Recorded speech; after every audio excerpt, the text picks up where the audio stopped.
Ah, ¿Cómo surge el fenómeno Kiss?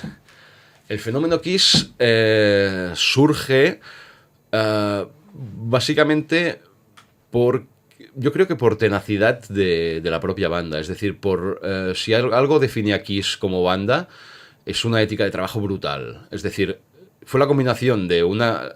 Porque cuando la gente piensa en rock y maquillaje son de los primeros, es decir, Sí, es que... prácticamente los primeros que te vienen a la cabeza mucha Sí. gente. Es decir, Kiss, sí, bueno, pero antes que Kiss estaba Alice Cooper y antes estaba Arthur Brown y hasta Screaming Jane Hawkins, es decir, no fueron los primeros que se pintarrajearon la cara. Pero no solo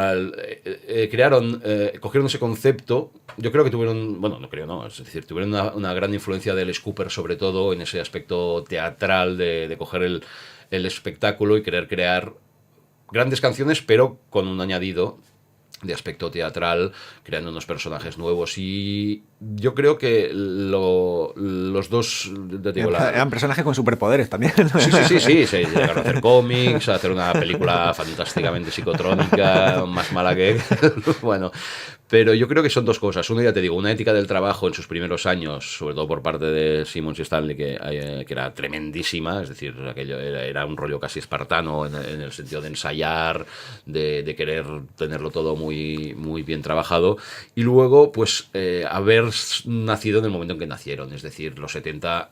aunque ya no era una época tan inocente como los finales de los 60, pero seguía podías aún impactar a la audiencia con este tipo de espectáculos. Es decir, la tecnología, las redes aún no existían, con lo cual este cinismo posmoderno que se ha instalado entre nosotros en las últimas décadas todavía no existía. Es decir, los 70 fue una época complicada, una época dura, una época de recesiones, de crisis, etcétera, pero a la vez seguía existiendo dentro del mundo del espectáculo y del rock en particular, o el hard rock y el heavy metal, una inocencia, una cierta inocencia del público que tenía esa capacidad de dejarse... Sí, embaucar. Bueno, le gustaba dejarse... Exactamente. Entrar al trapo. El propio público quería, ¿no? Sí, entrar en ese mundo de fantasía.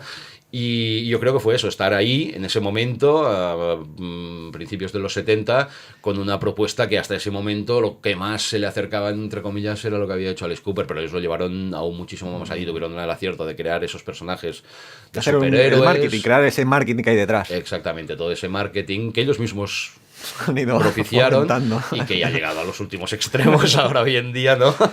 Pero yo creo que fue eso, es decir, mucho trabajo y mucha convicción de querer ganar mucho dinero y por otro lado estar en el momento, que al fin y al cabo es lo que ocurre muchas veces, estar en el momento justo con la idea precisa. Y ser rockstar, ellos buscaban eso. Eso indudablemente, es decir, eso es muy curioso porque luego cuando yo no he nacido con el grunge, pero cuando veías toda la generación del grunge, ¿no? Etcétera, esos músicos que renegaban un poco de la fama, de la fortuna, no, es decir, a ellos, y no solo ellos, pero ellos además desde el primer momento no se escondieron, o sea, nosotros queremos pasta, queremos tías, queremos vivir como una estrella y como una rockstar y vamos a hacer todo lo posible y nunca se han escondido. A ver, si en algo no se les puede criticar es que hayan engañado al público. De todo, o sea, que no. Yo quiero tu dinero, te voy a dar algo a cambio muy chulo, pero yo quiero tu pasta. Han ido de frente desde el primer día, eso está claro. Desde el primer día. Sí.